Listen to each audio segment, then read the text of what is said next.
Morning, everybody. It's Sunday morning on July the first week of July. The beginning of the video there, you see a picture of my dad. And the reason why I'm going to talk about him today, it was during my time that I was in East District and I was working in CSU at the time, our Community Support Unit. And I was getting lunch and about to be headed back to the station one day when as they say, I got that phone call that I never wanted to get. But I knew with my dad that that was coming. I didn't know when or how soon it was, but that was coming.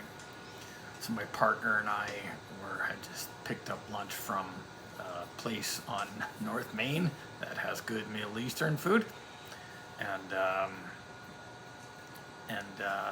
got a phone call from, if I remember correctly, it was my dad's wife, saying that the palliative care nurse at the home where my dad was, where he'd been for the last year and a bit, I think, said that they figured that my dad had about a week to go.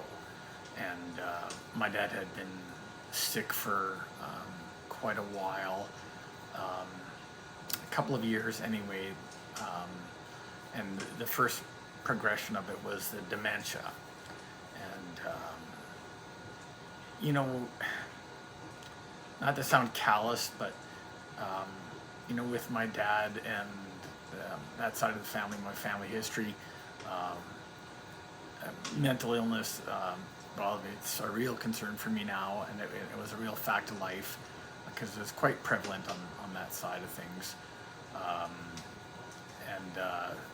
And plus my dad, he wasn't the healthiest dude around, and I think he'd been a smoker for most of his life, and he also sure loved his dark rum and coke, he consumed it fairly regularly. I think oftentimes addictions like that, if they're not the cause of certain diseases, they're certainly main aggravators of it, at least for the symptoms. And when you combine that with, I wouldn't say a genetic probability, a genetic predisposition for certain things, it's really just a recipe for disaster. And my dad had gotten worse, so we were going out to Kenora to visit him more frequently, especially in the last few months. Prior to getting the phone call, I think like about once a month I was going out, and my brother and his family were going out regularly. And so anyway, got that phone call and headed back to the barn and told my boss. And that's a thing where everybody reacts differently to that, and you never know how much longer you have when you get a phone call like that. So the most important thing is that for me, I was going to take that week and then some. There was no way I wasn't going to do anything otherwise, and you need that time. So anybody that goes through that sort of thing, don't just take the 3 fucking days of bereavement leave for immediate family members. Take as long as you fucking need, and use your time for that, because you're going to need it, no matter how you grieve, or no matter how hard it affects you, or what your relationship was with your parent, or a direct family member. You take the time that you need, and nothing else at work matters in comparison whatsoever. And I had a shit ton of sick time at that point, and that's something I'll touch on later too, because later on down the road, when I needed it, it sure mattered. But so just a note about the shift I was on. I was a little bit different from everybody else, a bit more outspoken, and the boss and I weren't very similar personalities, and but you still have to get along well to respect that chain of command, especially in front of other junior people. And I think they're I'm going to say almost everybody else on the shift um, were very fond of him. And, some supervisors feel that it's important to be liked or well liked or thought of as cool by the guys. Um, when really that's nice, but that's not the important thing, and that shouldn't be what a leader strives to do. Um, I also wasn't a very good match with my partner. We were just two different guys, and but I will say this about the entire shift. Um, when I was notified of what was coming, everybody was fantastic. Um, I was just given exactly what I needed, and so all of you guys out there, if any of you watch this, thank you. I appreciate how you guys all were and what you did. And of course, then family was everybody. My wife was wonderful. My daughter was wonderful. Um, it was all about being exactly who I needed them to be, and I didn't have to ask; they just did it. And it's another thing where we deal with all first responders. Deal with mental health stuff, babysitting at the hospital, and dealing with the processes of getting people admitted there, and dealing with the difficult ones that family members, complainants, people who call for our help. It's another area where work really has trained us for all the medical processes that we have to go through when it's our turn, when we have to take a family member there. And it was certainly beneficial for me to have had so much experience in that area, like we all do, when it came time to dealing with my dad. And so we went out to Kenora for a week, and essentially it was I didn't realize this on my own, but it was all about having a good week. Each day, just going in and having a good quality visit. Though my dad wasn't super talkative or super vocal during that week. He spoke very infrequently, and it was always brief. Which, if you knew him, was so out of character.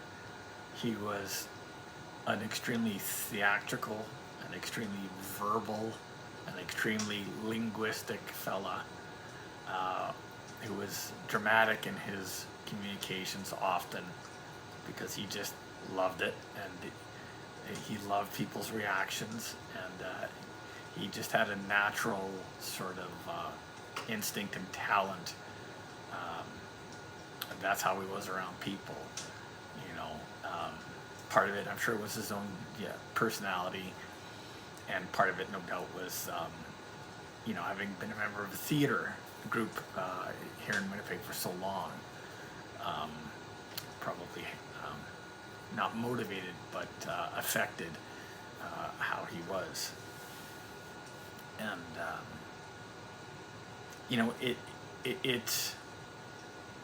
it's hard when someone who is so loud becomes quiet,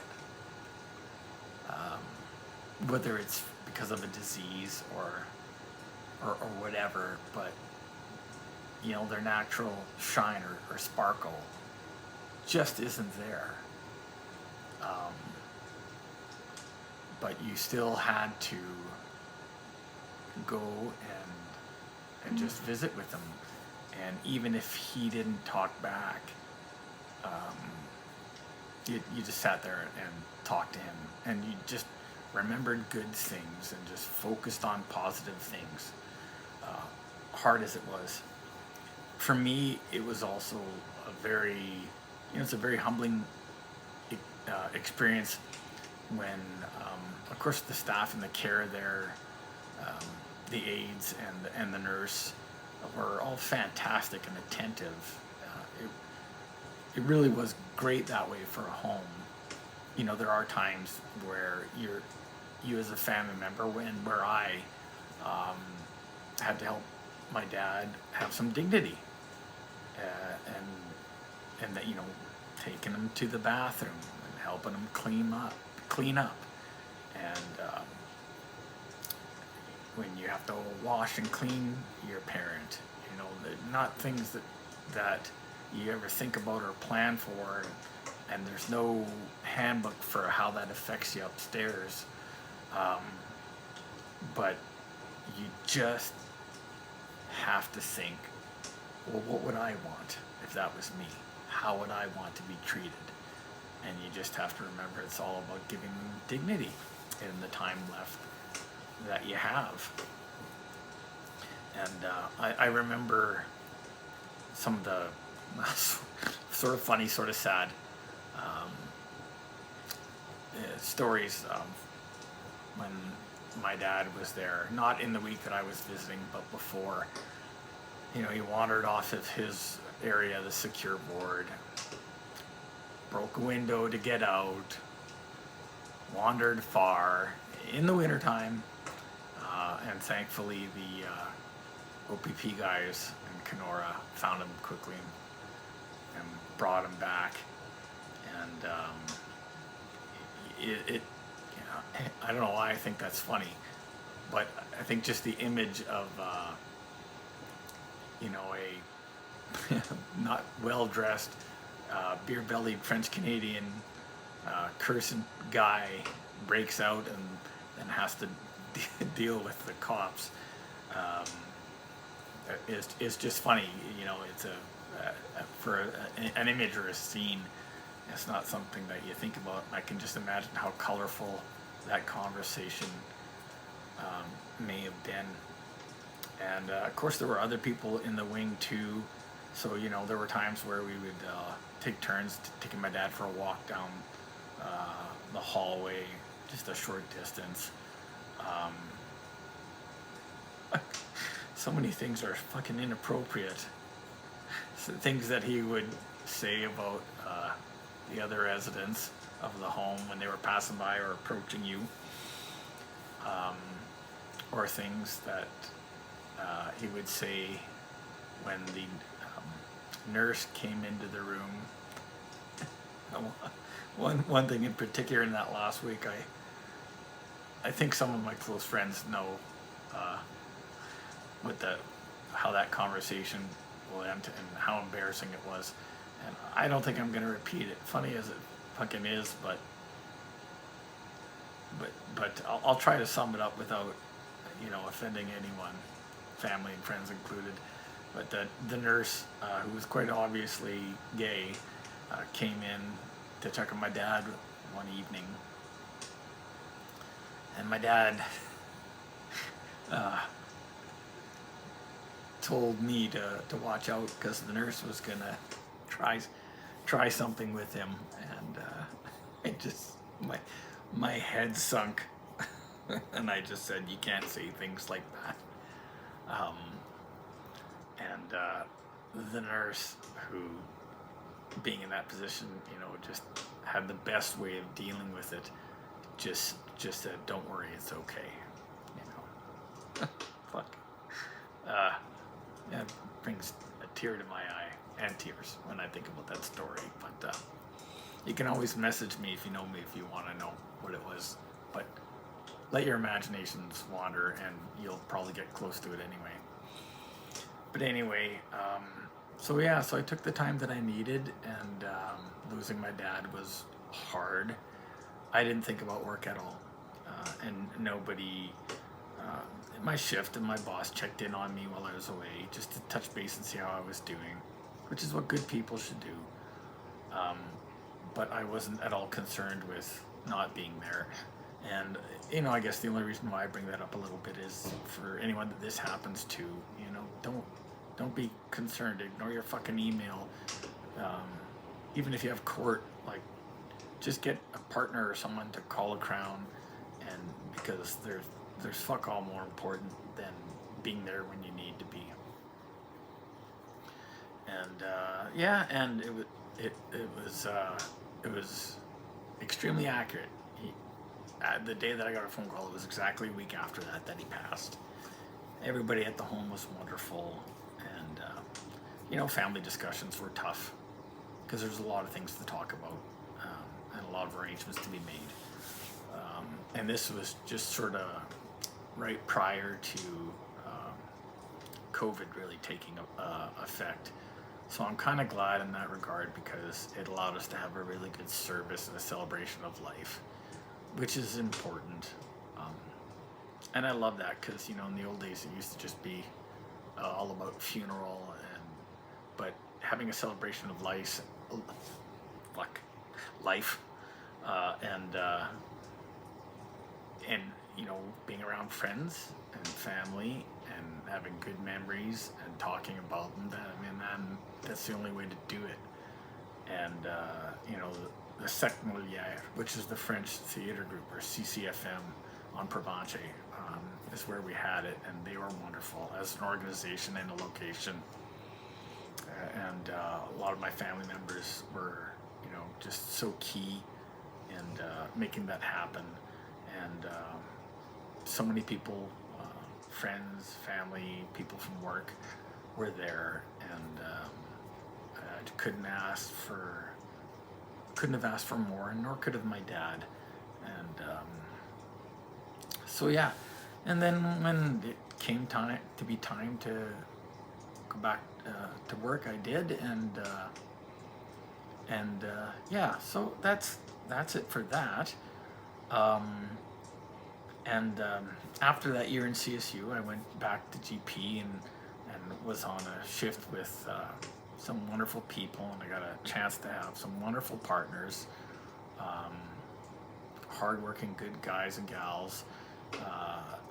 My supervisors treated me like gold. I had one from my recruit class who was one of my S2s, or patrol sergeants, and I was just having the best people to work with, even in a quieter, maybe not as cool place as the North End. I was so fortunate to be there, and I enjoyed my time there, and I was close to a good handful of people on the shift, and I'm quite glad for a couple of the guys that I worked with. I was able to help them move on to specialty units, do what I can, with connections that I had, and even more importantly, the opportunity to see how their good work ethic and their productivity at work, earned me vouching for them and putting them in touch with people.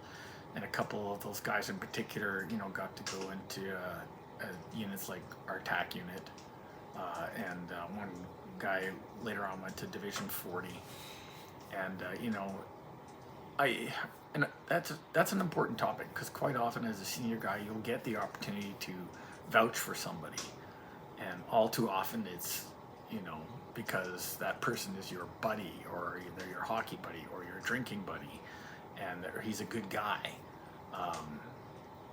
But for me it was always about, well, what were they like to work with in a car? What was their work ethic like? Did they do just the bare minimum, or were they especially productive? And if I see somebody like that and personally have the working knowledge of what it's like to be with them, those are the people that I will go out of my way to help, whether it's to talk to the bosses to say, hey, this guy needs this course or that course, or to talk to people in specialty units and say, hey, can I send this guy so he can come talk to you? I would never do it. I never have done it just because I thought they were good guys. It was because I got to see how they worked, and seeing them succeed became even more important in the latter part of my career. And that made me just as excited as my own personal achievements and success. So, it was just wonderful to be around good people again. And then my time in EDS was rapidly approaching an end. And guess where I went back afterwards? the North End. Time number 4 at that point in my early 20 years. Not of age, obviously, but in terms of service.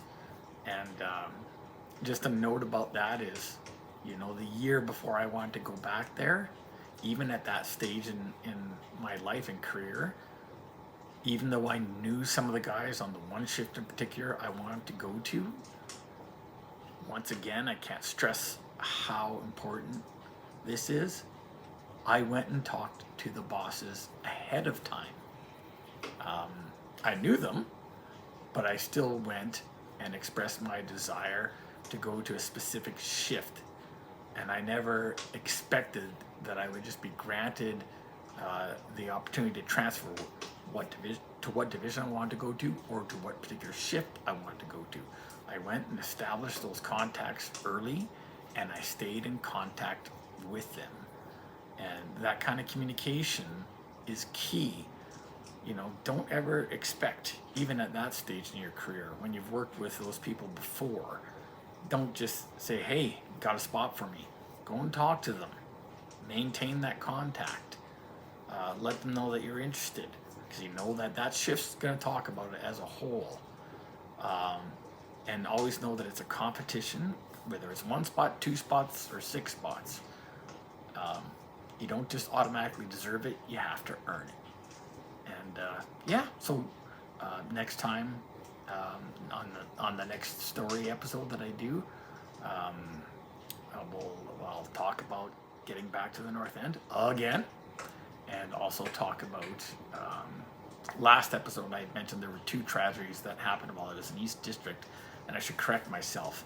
One of them happened shortly after I had transferred to the North End. So, but I'll get into that later. So take care, guys. Look after yourself. Enjoy your days off.